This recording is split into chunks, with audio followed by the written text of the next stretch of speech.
Sir, Chirag Paswan ने ऐलान किया है कि उनकी पार्टी जो है लोक जनशक्ति पार्टी रामविलास, वो 2027 के यूपी असेंबली इलेक्शन में सभी 403 सीटों पर चुनाव लड़ेगी। इसके साथ ही उन्होंने नया नारा दिया है, पंडित, पासी और पासवान। यूपी में ब्राह्मणों की आबादी की अगर हम बात करें तो करीब 10 से 12% है और पासी पासवान की आबादी करीब 5% है, यानी दोनों मिलाकर करीब 17% ये वोट बैंक है। और यूपी में दलितों की कुल आबादी जो है 20.7% है। पॉलिटिकल सर्कल में अगर हम देखें तो ये चर्चा है कि इस सोशल इंजीनियरिंग के जरिए बीजेपी, एसपी और पीडीए यानी पिछड़ा, दलित और अल्पसंख्यक समीकरण का असर जो है वो कम करना चाहती है एलजेपीआर। हालांकि एलजेपीआर को अगर हम 2022 के यूपी असेंबली इलेक्शन में देखें तो सिर्फ 0.01% वोट मिला था। ऐसे में सबकी नज़र इस बात पर है कि चिराग पासवान जो है वो यूपी में अलग से कोई पॉलिटिकल ग्राउंड तैयार कर रहे हैं या एनडीए की ही इलेक्शन स्ट्रैटेजी का हिस्सा है। जिस तरह से वो नया पासी, पासवान और पंडित की बात कर रहे हैं, वो स्ट्रैटेजी क्या है, वो फॉर्मूला क्या है?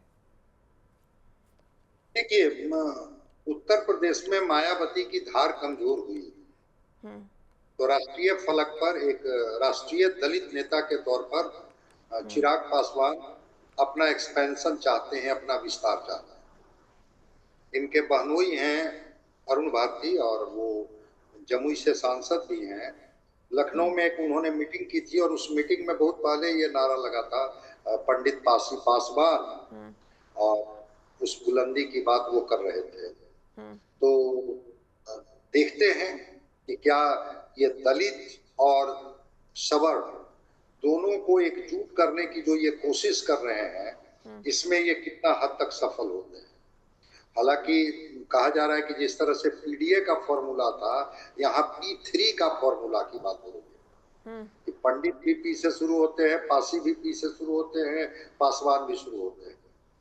तो सवर्ण वोट के एक हिस्से तक पहुंच बनाने की कोशिश है और चिराग चाहते हैं कि एक स्पेस हमें भी मिले।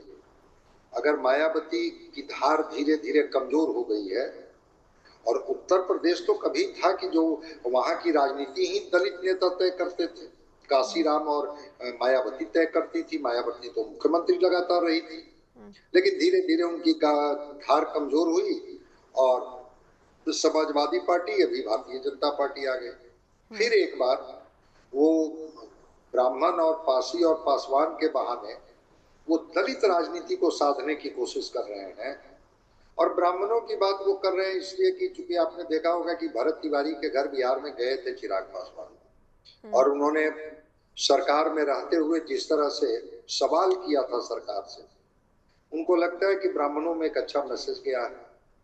भारतीय जनता पार्टी से थोड़ा ब्राह्मण वहां नाराज भी चल रहे हैं उत्तर प्रदेश में। तो मैं मानता हूं कि एनडीए से वो बाहर नहीं जाएंगे, लेकिन अपने स्टेक की बात तो वो करेंगे। अभी ये सब राजनीति में ये सब, इसको हम लोग पोस्चरिंग बोलते हैं, तो ये पोस्चरिंग होगा कि ये वोट बैंक हमारे पास इतने हैं, ठीक है हम गठबंधन में लड़ लेंगे, लेकिन हमको कम से कम इतनी सीटें आप दें, नहीं तो फिर तो चलिए हम भी लड़ लेंगे, आप भी लड़ लीजिए, पंडित पासी पासवान को हम अपने साथ एकजुट कर लेंगे। तो राष्ट्रीय फलक पर अपना एक्सपेंशन चाहते हैं, राष्ट्रीय फलक पर एक दलित चेहरा के रूप में अपने को एस्टेब्लिश करना चाहते हैं, मायावती का विकल्प बनना चाहते हैं। ये सारी महत्वाकांक्षा इनका है। ऐसा नहीं है कि पहले चिराग की पार्टी उत्तर प्रदेश में चुनाव नहीं लड़ी है, लड़ी है चुनाव, लेकिन इनके हाथ कुछ नहीं आई। लगा कि इस बार हम देखते हैं कोशिश करके कि क्या केवल ये जातीय गणित को हम साध लेंगे तब हम परिणाम दे पाएंगे, या दलित वोटों में जो बदलाव आए उस बदलाव को चिराग ने महसूस किया है और लगा है कि एक दलित चेहरे के तौर पर हम रहेंगे। क्योंकि मैं चिराग पासवान को भी और इनको भी देखते रहता हूँ। अरुण भारती तो कल ही बोल रहे थे, मैं एक शो में देख रहा था कि आप लोगों ने कैसे विपक्ष को कह रहे थे कि कैसे आपने भड़काया, आरक्षण छीन लिया जाएगा, और इसकी वजह से कंफ्यूजन में डाल करके उत्तर प्रदेश में आपने लोकसभा में अच्छी खासी सीटें ले आई, लेकिन हम उस कंफ्यूजन को दूर कर दिए हैं। तो बीजेपी भी अपने तरीके से इनको लॉन्च कर सकती है। बीजेपी भी कहीं ना कहीं अपने तरीके से इनको एक स्पेस दे सकती है कि आप जाइएगा और दलितों की बात कीजिएगा, एक दलितों में संवाद होगा, मैसेज जाएगा, और फिर आप एक गठबंधन में चुनाव भी लड़ जाइएगा। तो दोनों संभावना है। चिराग पासवान का एक्सपेंशन पार्टी का अखिल भारतीय स्तर पर, एक दलित चेहरा के तौर पर कि हम उत्तर भारत में एक स्थापित चेहरा के तौर पर चिराग पासवान युवा चेहरा के तौर पर अपने को स्थापित करना चाहते हैं।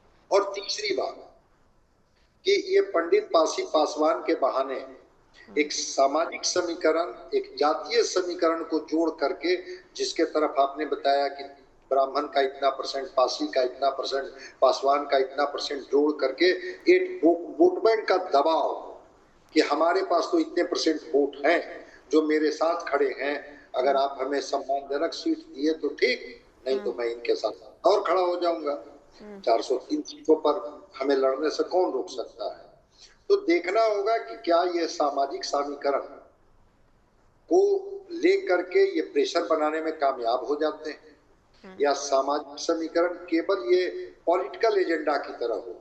बात तो ये किए, चुनाव के वक्त में कुछ वैसी स्थिति नहीं बन सकी, इंतजार करना होगा। लखनऊ में इन्होंने किया है, अभी तो जेडीयू के श्रवण कुमार भी लखनऊ गए हैं। कल मैंने देखा न्यूज़पेपर में कि जेडीयू का रहे कि हम भी लड़ेंगे उत्तर प्रदेश में चुनाव। तो बीजेपी क्या इन सारे अपने घटक दलों को दबाव की वजह से उन्हें सीट देगी, समझौता करेगी, या कह देंगे कि भाई अगर आपको लगता है कि आपके बहुत मजबूत आधार वोट बैंक है तो आप लड़ लीजिए, आप भी चुनाव, क्या दिक्कत है, हम भी लड़ लेंगे, आप भी लड़ लीजिए। तो दलित कार्ड खेलने की कोशिश हो रही है चिराग पासवान के द्वारा, और मायावती की जो ताकत है वो धीरे धीरे जैसे जैसे घट रही है। कोई दलित नेता, वो रावण वगैरह हैं, लेकिन रावण की स्वीकारिता उत्तर प्रदेश में उस तरह से नहीं है। तो एनडीए में रहते हुए चिराग पासवान एक दलित चेहरा के तौर पर, युवा दलित चेहरा के तौर पर अपना स्पेस लेने की कोशिश कर रहे हैं। जनता इनको स्पेस देगी नहीं देगी, एनडीए इनको स्पेस देगी नहीं देगी, ये तो वक्त बताएगा। कोशिश वही है।